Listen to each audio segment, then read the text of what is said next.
அண்மை தகவலை பார்த்து வருகிறோம். டாஸ்மாக் கடைகளில் காலி மது பாட்டில்களை திரும்பப் பெறும் திட்டத்திற்கு எதிர்ப்பு தெரிவித்து டாஸ்மாக் ஊழியர்கள் போராட்டம் நடத்தி வருகின்றனர். அண்மை தகவலாக இதனை நாம் பார்த்து வருகிறோம். டாஸ்மாக் கடைகளில் பாட்டில்களை திரும்பப் பெறுவதற்கு எதிர்ப்பு தெரிவித்து டாஸ்மாக் கடை ஊழியர்கள் போராட்டம் நடத்தி வருகின்றனர். புதுக்கோட்டை மாவட்டத்தில் உள்ள 126 டாஸ்மாக் கடைகளை இன்று திறக்கப் போவதில்லை என்று திட்டவட்டமாக சொல்லி டாஸ்மாக் கடை ஊழியர்கள் போராட்டம் நடத்தி வருகின்றனர். அண்மை தகவலாக பார்த்து வருகிறோம். டாஸ்மாக் மண்டல அலுவலகம் முன்பு டாஸ்மாக் அனைத்து தொழிற்சங்க கூட்டமைப்பு சார்பில் 200க்கும் மேற்பட்டோர் காத்திருப்பு போராட்டம் நடத்தி வருகின்றனர். காலி மதுபாட்டில்களை சேகரிக்கும் பணியை பணியாளர்கள் மீது திணிப்பதை கண்டித்து இந்த வேலைநிறுத்த போராட்டம் நடைபெற்று வருகிறது. விவரங்களோடு இணைகிறார் எமது செய்தியாளர் தேவராஜ் பழனி. வணக்கம் தேவராஜ் பழனி, இது குறித்த விரிவான தகவல்.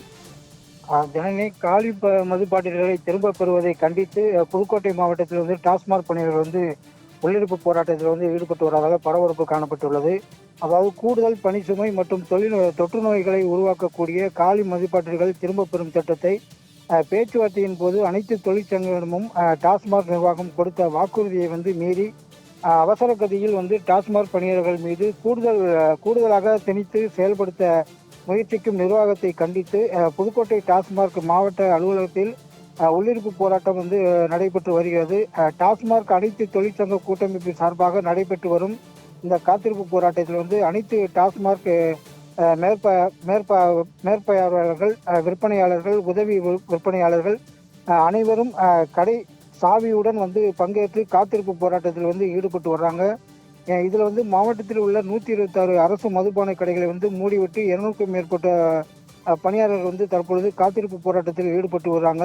தங்களது கோரிக்கைகளை செவிசாய்த்து எழுத்துப்பூர்வமாக உத்தரவாதம் அளிக்க வேண்டும், இல்லை என்றால் போராட்டத்தை கைவிடவில்லை என்று காத்திருப்பு போராட்டத்தில் ஈடுபட்டவர்கள் தெரிவித்து வருகின்றனர். இதனால் இந்த பகுதியில் பெரும் பரபரப்பு சூழ்நிலை காணப்பட்டு வருகிறது. ஜனனி, விரிவான தகவலுக்கு நன்றி தேவராஜ் பழனி.